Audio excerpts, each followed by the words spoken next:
Today I'd like to introduce you to Northern Breeze, the 21st Challenge the Valley course in Disc Golf Valley, and the follow-up to Northern Lights because they share the same map.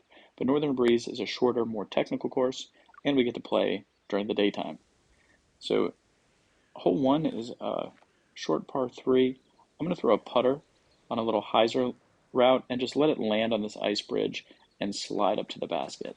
I found that this is an easier, safer route than any sort of ace run or trying to go over the top and land on the island. I just throw a short putter over that bridge and get up to the island green. Hole 2 gives you two options. You can either take a fuse and throw it on a backhand about right there and have it turn and get up to the basket. But I kind of like taking the sapphire and put the top arrow at the top of that tree, put it on a hyzer route, and let it fight back into the backboard. The fuse, I found, can sometimes push right and fall off the cliff, OB, but the sapphire play, I feel like off the backboard, seems a little bit safer, a little bit more consistent for the birdie here on hole 2. Hole 3 is a tricky par 3 because it's so protected by a pond right in front of the basket. So we can't run right at the basket, but we can throw an accurate roll musket, in this case, over here to this landing area and intentionally left of the basket. This one left me with the putt. Sometimes we just have a short throw in, but instead of running at the basket, I intentionally throw over to the left and come back to the hole that way. Hole 4 is a long par 3. Here I'm taking the Accurate Glide Sapphire and throwing it on a little bit of a slight anhyzer and trying to make it all the way down this long, narrow fairway up to the basket. There is some OB long, and it is OB on the train platform on the left, so you have to worry about that a little bit, but the sapphire with a slight S curve gets up there next to the basket.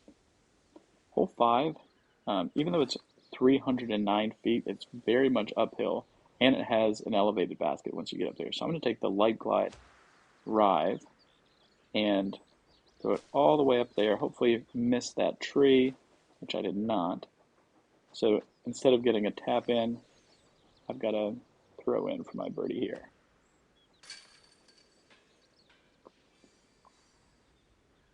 Hole 6, I think is the best ace run opportunity on the course. So I'm going to take the sapphire. You have OB down here to the left, but you've got a nice little landing area and a whole wall of a backboard up there. So pretty decent ace run. The sapphire has enough distance on the forehand.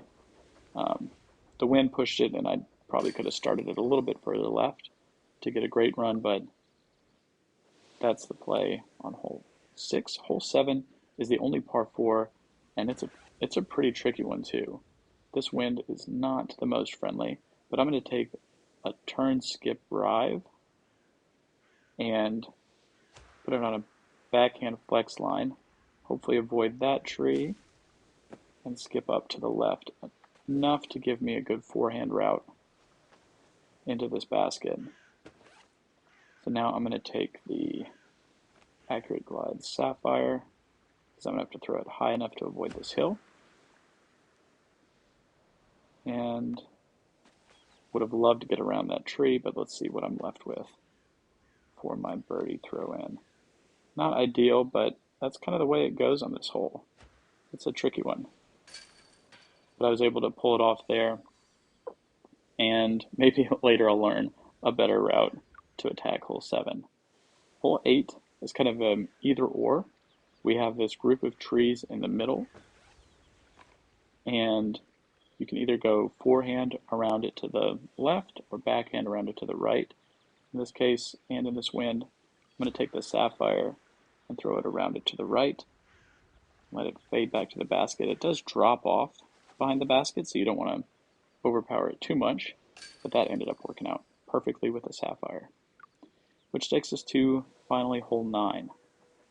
It is a big bomber of a hole, and the OB area looks like it's tight, but it's kind of protected by the buildings on both sides.